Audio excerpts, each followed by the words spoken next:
Some shows talk about one team. Other shows barely talk sports. This show will talk Packers, Brewers, and Bucks every day. It's Wisconsin Sports Daily with Steve Sparky Fifer, served up by Wendy's on 1250 AM and 105.7 FM The Fan. Download the Wendy's app today. Oh boy. Colin Ray in the game for the Cubs now, the former Brewers pitcher, runners on, 2 outs here in the 6th. Did Imanaga start that inning? No, I don't believe so. So Imanaga pitched 5 and left. So 2 outs, 2 on for the Padres, up 3-0 with a chance to even this series up at 1. This is a big game for the Padres here, obviously. Thielbar started the ending. Who did? Thielbar. Oh, Thielbar, yeah. So if the Padres win this, we're tied up at 1 game apiece. Oh, my. Make things interesting in game 3, Charlie. What would you do if Colin Ray was the starter of the final game that sends the Brewers home, too? Why would that be? They have that lack of pitching? I don't know, just for fun. No. Colin Ray's not sending the Brewers home starting a game. No, I just don't think that's going to happen. I mean, I'm sure he'd love to send the Brewers home at that point. I just don't think that's going to happen.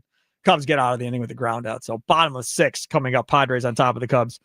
3-0. We are broadcasting live from the 1250 AM at 105.7 FM The Fan Studios, powered by the Potawatomi Sportsbook.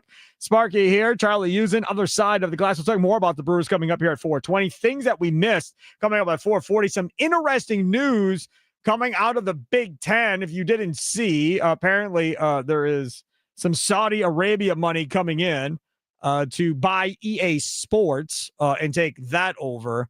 And now there's some interesting Big Ten news involving a huge deal that may be going down with an investment firm or private. What did you call it? Private equity money? Private capital deal is what Pete Thamel and Dan Wetzel of ESPN call it.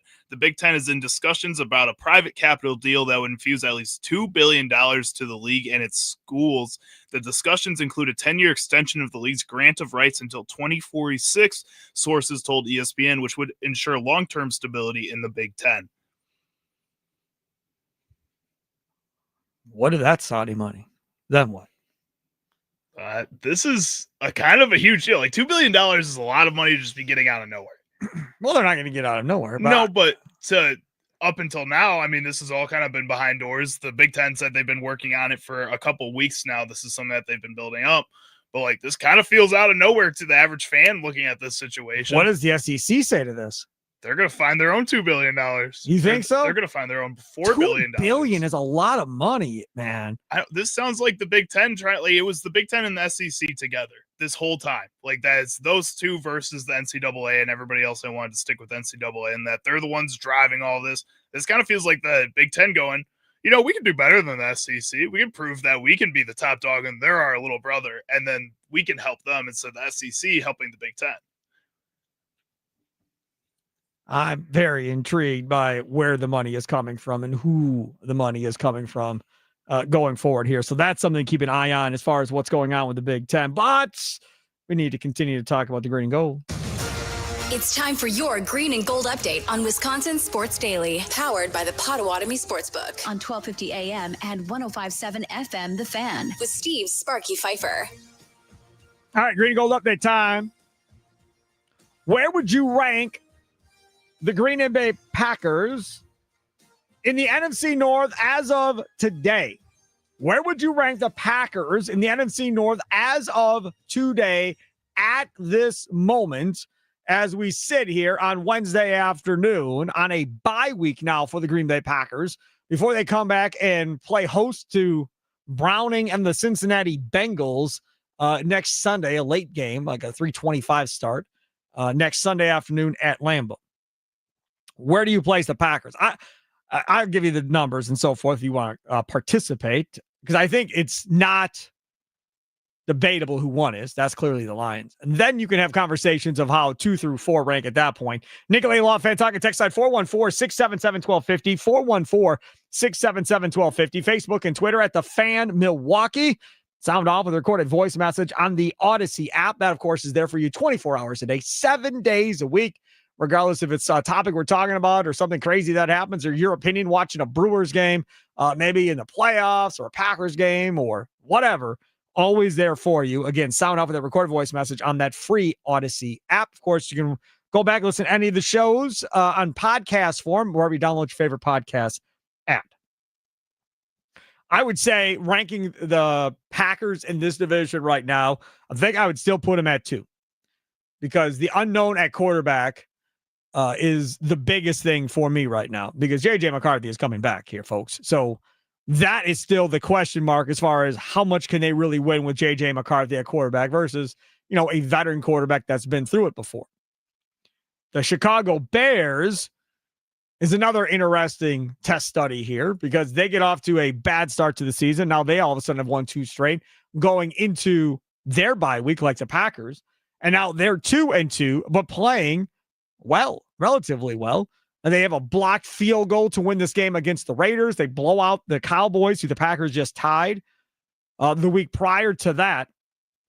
So they have some momentum going into the bye week.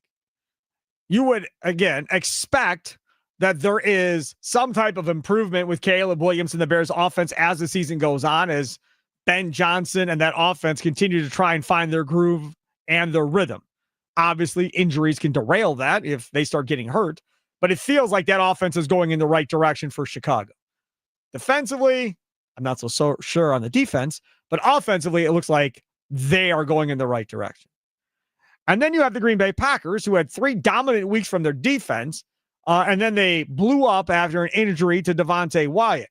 Their offense has looked okay in weeks 1, 2, and 4, and not good in week 3. But the reason why it hasn't looked as good in large part is due to injuries at this point. So as of right now, as we sit here, you're going to get Zach Tom back. You're going to get Banks back as well. You'll get Belton back. None of those guys are lost long-term for the Green Bay Packers. They did more than a good enough job against the Lions, pass protecting Jordan Love.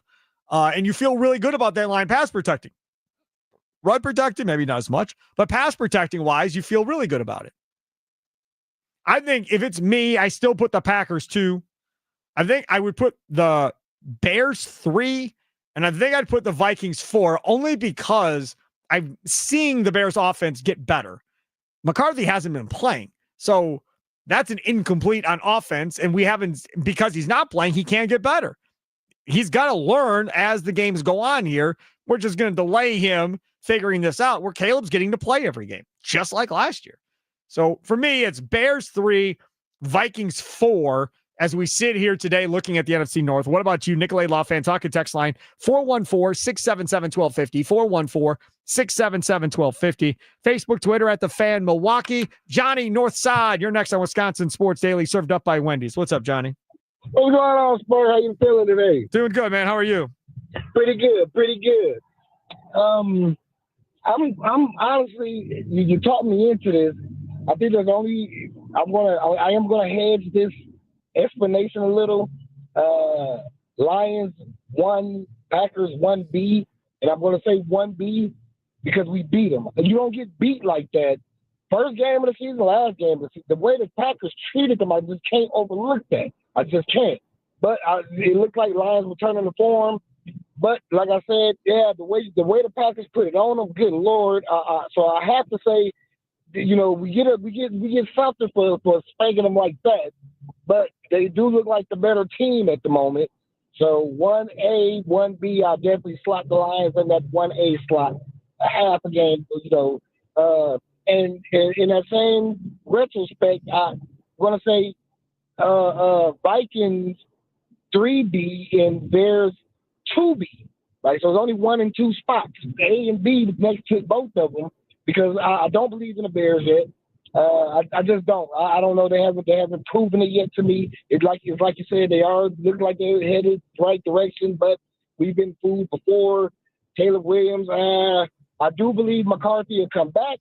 I see a little bit of Bo Nix in McCarthy. Yeah, maybe I'm stretching it, but I see McCarthy got a little bit like he's a winner. He didn't. He is. It don't look like it yet, but I believe he's a winner. I think it's there. I think he'll gradually improve, and that Minnesota Viking team will improve. So yeah, that's kind of my rankings right there. I know it's a little heads and a little lengthy, but yeah, that's how. Let me follow up with something. Rank the quarterbacks in the NFC North. Oh, it'll definitely go to me. Golf, Jordan Love. Yeah, my God, I'd probably take McCarthy over Caleb Williams. I'm just being honest with you. I wanted to ask and see which way you'd go with that one. All right, thanks, Johnny. Don't be a stranger. Thanks for the call. You joined us on the Nicolay Law Fan Talk and Text line like you can as well. 414-677-1250, 414-677-1250. I think, for me, you can line up this division based on quarterbacks. It's Goff, it's Love, it's Caleb Williams, it's McCarthy. As we said right now. Now, could that change as we get through the season? Could Goff revert back to, being Rams Jordan Goff and all of a sudden start having turnover problems? Absolutely. Could Jordan Love turn into crazy good Jordan Love from the first half of his first year as a starter? Yes, absolutely. I think he could. I think Jordan Love has played well to this point. I don't have major issues with Jordan Love at this point. I know some may. I don't. So I would say it's Lions, Packers, Bears, Vikings. That's how I'd line up the top four. Back to the Nicolay Law Fan Talk and Text line. John in Franklin, you're next here on Wisconsin Sports Daily, served up by Wendy's on the Fan. Sparky with you. What's up, John? Hey, Spark. I'm getting my equilibrium back after that last call with the A's and the B's and the C's and the D's. No offense, though. I think it's pretty clear. I mean, the Lions have straightened themselves out, and, there's a possibility that game was a one-off, and we're going to find out in November. And frankly, I can't wait, and I'm scared to death of that game because I think a lot of things. I mean, there's going to be nowhere to run and hide on that game. We're going to know where our Packers are at on the road against Detroit.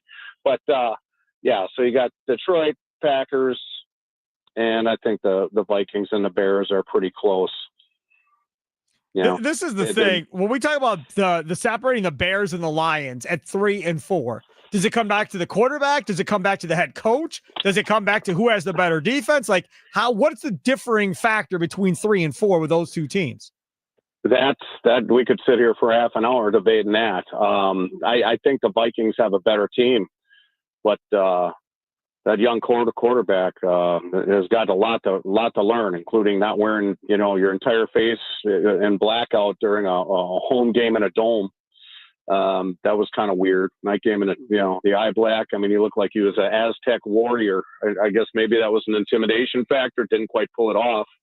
The rest of the team's pretty good. Their defense pretty good. On the Bears, I think they're going to keep improving. I really do. So I think those two. This division once again is going to be very, very entertaining. Very entertaining this season. I agree with you on that. It will be entertaining. John, thanks for the call. I appreciate it. Again, asking you, it seems like Lions Packers are clearly 1-2. And then the debate comes in at 3 and 4. I'm glad that so far nobody has put the Packers behind the Vikings or the Bears. I'm glad that we haven't heard that so far. Nicolay Law Fan Talk on text line 414-677-1250, 414-677-1250. Ram, North Side, you're next on Wisconsin Sports Daily, served up by Wendy's. What's up, Ram? Hey, thanks for taking my call. Sure. Well, you got a good question. This division will be close. I think as you get past 8 and 9, since you got to play 17 games. But I'm going to have to go with Lions, Packers, Bears, Vikings. But I think these last three are interchangeable. And the reason being is the Vikings got a stud receiver. They got a playmaker that can make stuff happen. So as he gets more reps with, if it's going to be McCarthy, that could be a little different. I think Caleb Williams is a stud, and I think that team is new. They got some nice pieces, and they're just trying to pull it all together. And with the Lions, of course, with Diggs and Montgomery and St. Thomas, I think they're just going to gel and get better as the season rolls, forward. Like playing in this new role, And with the Packers, we still debating who's the number one receiver. We got Josh Jacobs. We got an all dynamic defense. But Yep. I don't know, Sparky. I just man, when I watch him on Sunday, the question is, does Love have a clutch gene? Like to make a play. And then if he's making a play and we throwing the ball, I think Matt LaFleur is smart. He said, well, we just going to keep these short passes. I don't want an interception. I mean, my God, didn't the man show that in year one as a starter, in the second half of that year that he had a clutch gene? But you got to do it consistently. Well, I understand that. I mean, Rodgers, that was a knock on Rodgers early in his career and really throughout his entire career in Green Bay. How many games can you come up with where he won games at the end? There ain't many. Rodgers, he won quite a few games with 2 minutes left. Favre won a ton, yes. Favre was one, Rodgers is two, but Rodgers, he made a name nationally because that's what he was doing. But what I'm saying is, Sparky, in closing, is that when you talk about those two quarterbacks, they had injuries in college. That's why they fell low. But they had numbers. They had massive numbers. It wasn't Favre considered for the Heisman before he got hurt. Then he fell off. So, I mean, they were different. Love, we just trying to see a system guy. He's in a system that can benefit him. But I don't know if he got enough tier one athletes around him. Okay. Now we're talking about the talent around him. Ram, thanks for the call. Okay, well, again. So this is the crazy thing about when we have sports talk radio, or you have the conversation at the bar or in your house with your friends and family or wherever you're having this conversation, right? Because you can say, Joe Montana, don't give me he's the greatest of all time. Look who he was playing with. Jerry Rice, John Taylor, Dwight Clark, Roger Craig, Tom Rathman. Stop with all the, Joe Montana's so great. Look at all the great talent he had. Troy Aikman, Hall of Fame offensive line, Hall of Fame running back in Emmitt Smith. He had Elvin Harper, Michael Irvin, Jay Novacek. Stop with the Troy Aikman is so great stuff. Look at all the talent around him. And then Ram says, man, I don't know, man. Does he have enough talent around him? Now, if we're going to be fair, be real fair and honest with yourself. Can you name any quarterbacks that won a Super Bowl without having a Pro Bowl offensive player with them? Can you come up with anybody that won a Super Bowl that either didn't have a Pro Bowl tight end, a running back, or a wide receiver with them when they went to a Super Bowl? Or offensive lineman, too. Offensive lineman, I don't care about the offensive lineman. I care about skill positions. I think that matters, though, for a team like the Patriots, a team like the Chiefs, who were both created dynasties. Absolutely, they had important offensive linemen that were Pro Bowlers, along with a lack of wide receiver depth or a lack of. But they had Gronkowski, right? So they had a Pro Bowl tight end. I'm saying I think it takes two players, not just one. Okay, fine, but for me, I'm just saying tight end, wide receiver, running back. Now, I think Tucker Kraft can be that, but he doesn't get the balls in order to justify that. You think maybe Golden can be that, or Christian Watson can be that. Watson can't stay healthy. Golden hasn't had good, consistent balls. Now, he's a rookie. We're very early in. But so neither one of those guys are going to be in that category. Running back, Josh Jacobs is that guy, right?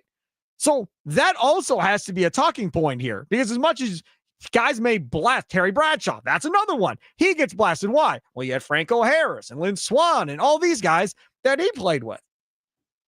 So the question of does he have enough around him to win? I don't know. I mean, the only guy that I can come up with that won with not as much is Brady. He got a bunch of little small wide receivers running around when he got into that team. Troy Brown and David Givens and all these cats running around. Antoine Smith, that running back. Didn't have much of anything. And then Belichick got him Gronkowski and Aaron Hernandez. And they started to build with the tight ends and still the Wes Welkers of the world and those guys. And then you get Randy Moss make the undefeated run and lose against the Giants. But that was literally the only legit top-end wide receiver the man ever had. Now, is Romeo Doubs their Wes Welker? Is he their Edelman? Is that what Romeo Doubs is to Jordan Love? Is that who he is, Charlie? Maybe. I don't know. If Tucker Kraft is Gronk and he's that, is that enough talent because running back, he's got a better running back than they ever had. I mean, Corey Dillon was nice, but Jacobs is better than any back probably Brady had. So if Gronk is Kraft and Dobbs is one of those two guys I just talked about, Welker or Edelman, then that's probably enough to go win it, right? Probably, but I don't think LaFleur, Belichick, that I don't know. I don't know if any of those guys have shown that they can be a Gronk consistently yet. If Romeo Dobbs can be that Julian Edelman yet. Again, those offenses were based around those players. Well, this offense isn't based around anybody. It was based around Tom Brady, is what it was based around. And this offense currently is not based around Jordan Love. But this is the thing. He got the ball to Gronkowski consistently the same amount every game. He got the ball to Welker or Edelman consistently every game. This here, with what they're doing, they're not consistently getting it to the same dudes every game. It's just throw it up against the wall and take what the guys give you, which is fine. I'm not criticizing it. But as far as building those players that demand all that respect, it's hard to do when you're going about it this way. But I also think part of the reason those teams went with that approach, why Patrick Mahomes and the Chiefs eventually just started feeding it to Travis Kelce as much as they did, is because they trusted a Patrick Mahomes to make that decision himself. They trusted Tom Brady to make that decision himself. Bill Belichick, I don't think, had his hands as much in the offense, nearly as much as he did the defense when he was coaching the New England Patriots. It's because he trusted Tom Brady to be the focal point of that offense and make decisions on his own. Right now, what this Packers offense feels like is that Matt LaFleur does not trust Jordan Love to make a lot of these decisions on his own. And until you get to that point where Jordan Love is trusted there, I don't think you're going to see that type of production like a Gronk or an Edelman yet. So earlier this morning on Inside Wisconsin Sports, we're late for a break, but Inside Wisconsin Sports earlier today, Trevor Thomas, Josh Albrecht were talking. And Trevor Thomas said he was at a breakfast or something a few years ago. And Christian Watson and him were talking at some breakfast. So it wasn't on the record or whatever. They were just talking. And Trevor's like, hey, man, how you doing? You know, come up with the offense and whatever, right? Because he was rookie or whatever. Christian Watson's like, which one? He's like, what do you mean, which one? He's like, Rodgers' offense or LaFleur's offense? Which one are you asking me am I getting along, coming around with, right? And Trevor points out that Jordan Love probably doesn't have that right now. Right now, it's what LaFleur calls is what they're running, and there's probably not Jordan's offense. It's LaFleur's offense. And maybe Jordan hasn't been given the freedom to kind of take it and go the way that he wants at this point, as much as LaFleur coming in and Rodgers going, I'm Aaron freaking Rodgers. We're going to do things a lot more my way than your way. I'll listen to some of your stuff, but the whole motion stuff, nah. I don't like that. I don't like motion. We're not doing motion. We're going to do it my way. I like to play out of the shotgun. I don't want to go under center. We're going to do that my way too. Jordan Love doesn't have that because he doesn't have the backstory coming into this. He's a newbie, like Rodgers was with McCarthy when it started, and he moved on from Favre. McCarthy comes in to Brett Favre. You want to be involved? You'll be in here at 5 a.m., and you can help me game plan every morning if you want to be involved. If you want to be involved, you're going to take this laptop home Sunday after games, and you're going to start working on next week's game plan Sunday night right away. So when you and I talk on Monday, we can start on it. That was the best year Brett Favre may have ever had. It was amazing. But that's because McCarthy made him be all in if he wanted to be a part of it. Then Rodgers comes in. Now that's McCarthy's guy. So now McCarthy gets to groom Aaron how he wants Aaron to be. But he let the horse out of the barn and he took off running away. And that was the end of that. He couldn't get him back in. So now here comes LaFleur. And LaFleur doesn't have the personality to go stomp on somebody and say, we're going to do it my way or you're out. That's not how that works. So he, okay, man. Oh, okay. We'll be a partnership. We'll partner. Well, now out goes Rodgers, and now he's like, all right, now it's my time. I'm going to run what I want to run. You're going to listen to me, Jordan Love. And that's where we're at. And it seems like Jordan Love is where Matt LaFleur was, where it's like, oh, okay, let's Correct. go. I just need to be a starter and be clean right Correct. now. Right? That's exactly what it is. And that's where we're at. It's Wisconsin Sports Daily, served up by Wendy's. Live from the 1250 AM, 105.7 FM, The Fan Studios, powered by the Potawatomi Sportsbook. In a world of tenders, Wendy's decided to make something more juicy, more crispy, and more dippable. New chicken tenders are here. Some may call them tendies, and yes, it's fun to say and even more fun to eat. And Wendy's new chicken tendies come with an insane new sauce lineup. New Wendy's signature, new sweet chili, or new scorching hot. Or choose one of the classics, honey barbecue, creamy ranch, and honey mustard. Whatever you choose, they're the perfect vessel to dip all your tendies in. Wendy's new chicken tenders are so juicy, crispy, and dippable, you'll remember them forever. Gotta have tendies. It's gotta be Wendy's. Wisconsin Sports Daily, served up by Wendy's. Live from the 1250 AM, 105.7 FM, The Fan Studios, powered by the Potawatomi Sportsbook. Sparky here.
Welcome in, Wisconsin Sports Daily, served up by Wendy's. Sparky here. Charlie using over there. The crappy Cubs losing 3-0 to the pretty Padres at Wrigley Field. The guy that we all can't stand, Manny Machado, with a 2-run shot in this game to make it 3-0. We will see what happens. Hey, I'm not following and keeping up to date here. So who's pitching game 3 for the crappy Cubs if they lose this thing? And again, they may come back and win. But who's pitching game 3 for the Cubs? Because Imanaga went today already. So is Cade Horton officially not in this series? Yeah, Cade Horton is officially not in. They have not named a game 3 starter yet. So the Padres have Darvish set up for that. Right now, the Cubs do not have a game 3 starter. Now, Darvish is hit and miss. I had Darvish in fantasy baseball this year. I mean, you'll get, and it literally was like this. You'll get one game where he looks like old you Darvish, and he's like strikes out 10, goes 6, gives up 1. But a lot of the games were giving up 4 and like 6. That's a lot of Yu Darvish this year. There were not more dominant Yu Darvish games as there were more Yu Darvish games throughout the season. Remember, he was hurt at the beginning part of the season and was out quite some time and then came back later in the season. So Yu Darvish does not make me feel any better about the Padres winning this series tomorrow. But the Cubs, what are the options? Charlie, Cubs fan. I mean, they don't really have a whole lot in their rotation right now. I like hearing this. It's really kind of unfortunate. So it could be Colin Ray again. It could be Aaron Savali. That's like how bad their rotation is looking right now. It's going to be probably a bullpen game. Just looking Aaron on the guys that are Savali wins healthy. for the Cubs to get him to the Brewers. Oh my God. I mean, you look at again some of these other guys like Tyone. Jameson Tyone's an option that's going to be there. That would make sense. Probably going to be the guy that ends up doing it. That would make the most sense. It's not going to be a fun game. But Tyone has been hit this year. It's not going to be a fun game from the pitching perspective. So from your perspective, the Cubs need to figure out how to win this game to avoid that. That, or they need to figure out how to get on Yu Darvish early offensively because they can't get to this bullpen again. I mean, the Padres bullpen is just unhittable. It's insane. I'm not confident right now, Sparky. You're not confident? Not confident, no. Everybody was confident after game 1. Well, I was not confident after game 1 still, too. We'll I was see excited, what happens. But yeah, we'll see what happens. 3-0 Padres here, top of 8, 2 outs for the Padres down at Wrigley Field. Keep you updated on that as this one continues to go. I want to know this because we have coming up at 5 o'clock the fan playoff preview show with Tommy Wirtz and Andrew Wagner. Looking forward to hearing those guys get you ready for the next round of the playoffs for the Milwaukee Brewers. Most important player for this Brewers postseason. Who's the most important player for the Brewers this postseason? Now, again, this goes back to the Journal Sentinel, who did this roundtable discussion that you can find on the Journal Sentinel sports page. And you can go read all of this and get their thoughts on what they think. But this was one of the questions that was asked. And it's J.R. Radcliffe, it's Todd Rosiak, and it's Kurt Hogue as well. And the name of the story is Brewers beat writers tackle important questions. Now, with all fairness, J.R. Radcliffe is not that, but J.R. Radcliffe is the one that hosts the podcast as they do with both Brewers beat writers. And I love J.R. So let's go to this question, and I'm going to give you a couple of their answers. And I want to see if Charlie and I agree with most important player. Kurt Hogue has Freddie Peralta. Freddie Peralta as that guy, especially being without Woodruff. They're going to be without Woodruff for the rest of this run, puts all the pressure on Peralta to carry his regular season performance over to the playoffs after shaky starts the last 2 trips to October. That's not my guy. it's not my guy either. Not your guy? Okay. Mm-hmm. Next up, J.R. Radcliffe, Quinn Priester. I can't believe I'm typing it, but it's true. Peralta's Milwaukee's top pitcher, no question, but he's going to work 5 strong innings and then hand the ball off to the bullpen. Yep. We have a wealth of data showing that it's simply how Peralta operates. Then the Brewers have one more trustworthy starting pitcher available who can work deep into a game and keep the bullpen from getting shredded, and it's Priester. Quinn Priester, your guy? No, he's not my guy. No. Priester's not your guy. Is he your guy? No. Okay. Todd Rosiak, he also goes with Freddie Peralta as well. So all 3 starting pitchers, the 2 beat writers say Peralta, and Radcliffe says Quinn Priester. Charlie Houston, what say you?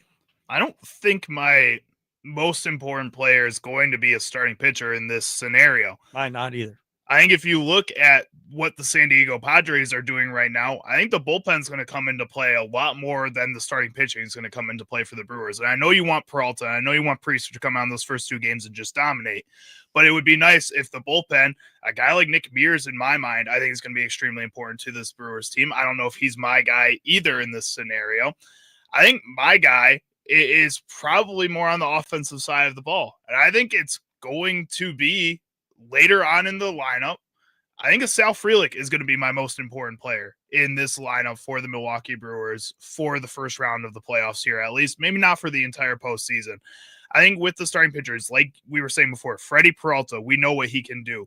We know what a Quinn Priester can do at this point. We know what a Christian Yelich, we know what a William Contreras, we know what a Bryce Terang can do. Yep. I think you need that one extra bat to step up and have some big moments in a series like this. You need the guys like the Jake Bauers when he has that home run last year to give life to this Milwaukee Brewers team. I think you need somebody to start doing that consistently throughout the playoffs and make their name as the playoff hero. And I think Sal Frelick very much can do that and will do that for this Brewers team. I will say that mine is a hitter as well. And I think this dude has to play like a star. If he doesn't play like a star, I think it's going to impact how good this team can be offensively. Jackson Chourio. Like, he has to play like a star.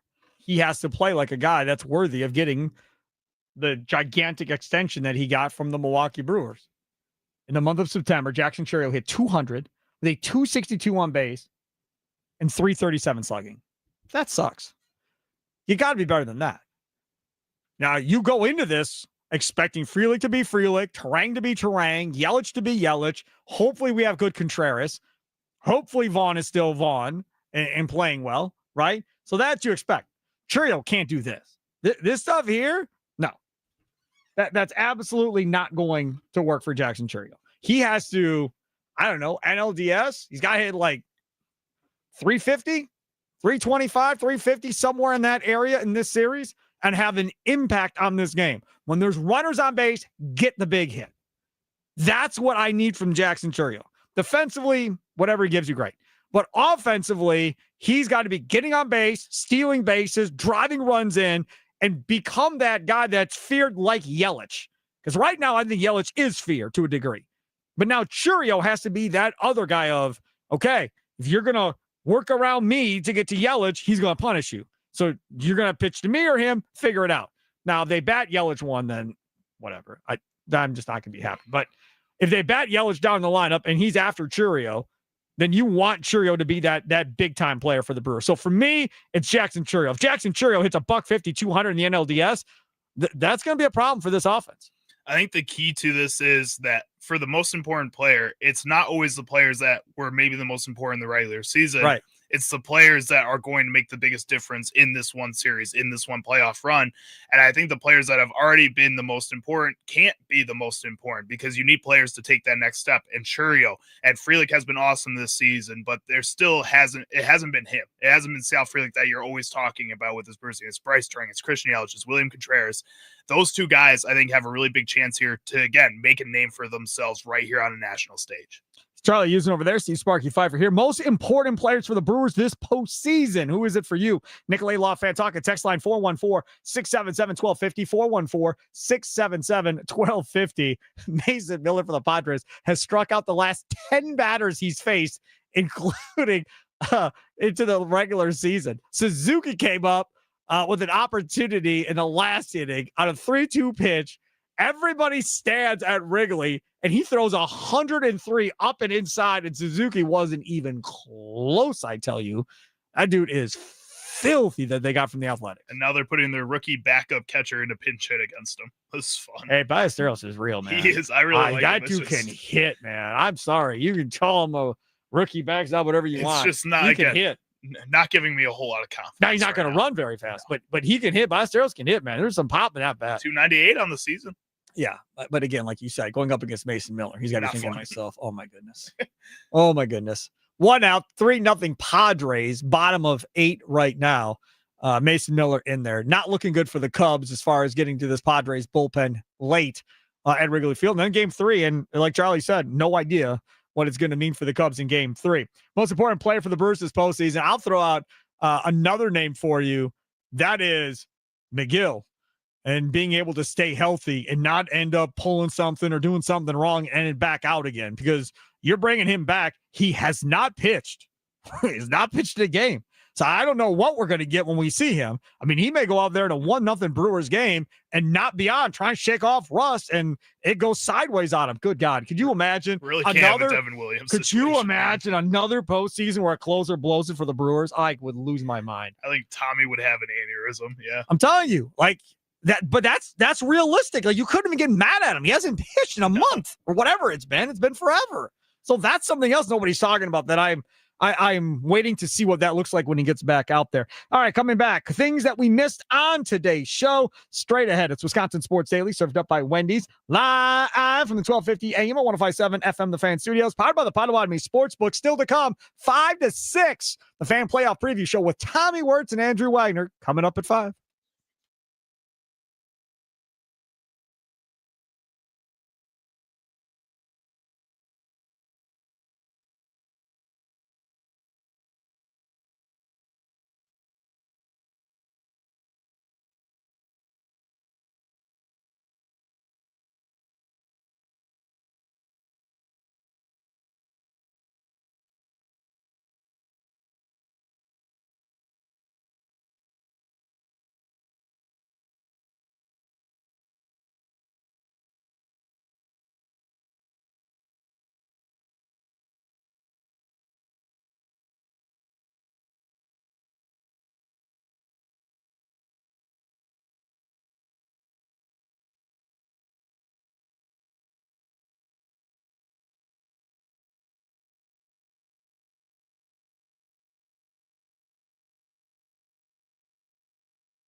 McDonald's is putting value back on the menu.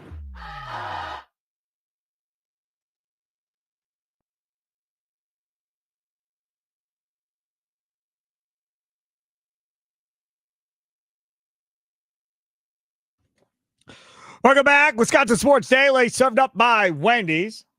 Sparky here, Charlie Usen over there. Got about 8 minutes left. Then it's Tommy Wirtz and Andrew Wagner time, 5 to 6. Fan playoff preview show. That's happening last night. It was really good. Tonight, tomorrow night, Friday night. All kinds of fun stuff coming up there. So stay tuned for those guys from 5 until 6. Okay, so before we get into things that we missed, I wanted to get into our prize picks and what's going on there. Because I don't know about you all or how you act with your daily fantasy lineups one way or the other. But when I see that there are 3 guys critical to one offensive team all not playing. So Purdy, Pearsall, and Jennings are all out for San Francisco. What does that mean to me? That means on the other side, I'm going to go stack some offensive players on the other team because I don't know how San Francisco plans on scoring. So from that perspective, that's how I treat daily fantasy. Like if one offense is screwed, some people will be like, oh, let me pick up this 4th-string wide receiver this week. I look at it and go, I want the other team's offense because I don't think you can score with what you got out there with Mac Jones at quarterback. You don't believe in McCorkle Jones? Did you know that's his full name? Michael McCorkle Jones. Another reason I wouldn't have drafted him amongst everything else that I got on him. All right, check this out. Prize Picks is the best way you can win cash on, say, Green Bay this football season. Which players are going off? Which ones are over? I make your picks in less than 60 seconds and turn your takes into cash all season long on Prize Picks. So again, look for those max discount plays, right? That's where they try and give you an obvious win for one of their max discounts. Then you've got to build the rest of it. So it's 2 or more player stat projections. And if you get your picks right, you can cash in. Heck, if you have the flex play, you check that box before you submit your lineup, you can get one wrong and still cash in at the end of the day, which is great. Prize Picks is the only app that offers stacks. That is what I love to do. Meaning you can pick the same player up to 3 times in the same lineup. So if you want to pick, say, Jordan Love, passing yards, rush yards, touchdowns, whatever, you can pick all of them in the same lineup only on Prize Picks. Now, you've got to put another player with them in order to make it work. But again, you can stack guys. Before, you could not stack guys. Last football season, they did not allow you to do that. We could not do this last football season. This year, Prize Picks says we're going to get better. We're going to allow you to stack. So make sure to take care of that and do that today. Download the Prize Picks app today. Use code SPARKY, SPARKY, to get $50 in lineups after you play your first $5 lineup. That is code SPARKY, SPARKY, to get $50 in lineups after you play your first $5 lineup. Prize Picks, it's good to be right. Must be present in certain states. Visit prizepicks.com for details. Top of 9 right now. San Diego on top of the Cubs 3-0 as we sit here currently. Okay, Charlie Usen. So I have thoughts, I guess you could say, on where we are sitting right now for the Milwaukee Brewers. So the Brewers right now, depending on what happens in the Yankees and Red Sox series, will play either Saturday at 1 o'clock if the Yankees win that series. If the Red Sox win that series, then the Brewers will play at 8 o'clock at American Family Field in both situations. Do you have a preference? I talked to a friend of mine earlier today. He's like, I want it to be a night game. They're more fun. Prime time, nighttime. I'd rather have that than it be an afternoon game. And again, this is a guy that played baseball, right? College, all of that. So your thoughts, if it's up to you as a fan, would you rather have the day game or the night game when we're talking playoffs? Because Monday is going to be a night game. That we know. But we don't know about Saturday as of yet. I think I'd rather have the day game, honestly. Personally, selfishly, that means I get to watch that game at work and I pay attention to games a lot more at work. But if it's a Saturday night game, aren't you done at 8? Yeah. So you'd be able to go home on the comfort of your own couch and watch. To like throw the Brewers game on in the background, and then like there's other things I want to do. When I'm doing stuff I don't want to do, like working. So you're really not a Brewers fan, as we just found out. Well, what if it's Brewers Cubs? I am too. Would you rather watch Brewers Cubs on your couch or at the bar while you're working? At the bar, because then I can also get off of work. That's the other thing. At 8 o'clock, I could get off right away and sit down at the bar and watch the game at the bar. So you would stay there versus going home? Yeah. See, when I'm like at home, it's like my personal time that I get, And So you don't watch sports at home? You don't like to watch sports at home? I like recording games and watching them after. I'll follow them off to the side. But like if my girlfriend's with me, we watch like reality TV instead. And then I'll have the game off to the side and kind of watch it on my own and then rewatch it again later, Yeah, I guess so. All right. Very good. I am like I've already said on Saturday, I'm not gonna be able to watch that game if it's in the afternoon because I got too much stuff going on with my kid. There's no way I'll probably record it and watch it at night. If that game is at 8:00 Saturday night, then I can watch it as it's happening and be fully invested and all in Saturday night. So if you're asking me which one I prefer it to be an 8:00 start and have the Yankees go home with Aaron Judge and everybody and be out of the playoffs. That's the one I'd prefer versus the middle of the afternoon. I'd rather just watch the Red Sox in the playoffs than the American League side. The other thing about this too is if you're a bar owner, don't you want it Saturday night too? Don't you have a better chance of filling up all these bars around Wisconsin on a Saturday night versus 1 in the afternoon in the middle of nowhere, Wisconsin, versus on, say, a Saturday night? I mean, Blue Mound's packed regardless. So who cares what time they play for them? I'm saying around the rest of the state, Green Bay, Madison, La Crosse, Eau Claire, I would think bar owners would want it to be Saturday night. Have you lived in Wisconsin for a while now, Sparky? I don't think it's hard to fill bars on a Saturday in general. I think 1 o'clock on Saturday afternoon is a lot tougher than Saturday night for sure. And it's supposed to be nice out. So you're talking in the 80s on Saturday afternoon. Maybe people are going to be out on their boat, listening to the radio, listening to the game that way, or whatever the case may be. So again, we'll see. I kind of like to see the Yankees go home. I'd love to see the Yankees go home, and I'd love to see the Dodgers go home. Away nice. In the first round, see ya. Out you go, 2 of the bigger markets. And then it's Philly and Boston, left as a couple of the other big markets. I'd rather cheer for them than New York or Los Angeles, honestly. Like, it's a more fun city, I feel. To be honest, I don't care about the Yankees or the Red Sox, who comes out of the AL at this point. But the idea of all the money they spend to be sent home makes me feel better as a fan of a small market team that can't compete from a market size standpoint. I want to get into one other thing here because we brought it up earlier and then we never really expanded on it. So there is a story out right now about college football, and I guarantee you Mason Crosby is going to lose his mind tomorrow on that show. Mason, Mitch Nellis, Tommy Wirtz. Oh, Mitch is off tomorrow. So it's Mason and Tommy. Oh, this is going to be great tomorrow. I cannot wait. Noon to 2, tune in. This whole deal about the Big Ten, according to Pete Thamel and Dan Wetzel, Big Ten is in discussions about a private capital deal that would infuse at least $2 billion into the league and its schools. The discussions include a 10-year extension of the league's grant of rights until 2046. Holy cow. And my question is, where's the money coming from? Saudi Arabia just got in on EA Sports. Saudi Arabia going to get into college football next? They might. I wouldn't be that surprised. Got into golf. Coming up next, it is the Fan Playoff Preview Show. Tommy Wirtz and Drew Wagner of Forbes Sports here. Enjoy the rest of your night. Have a good one. Toodles.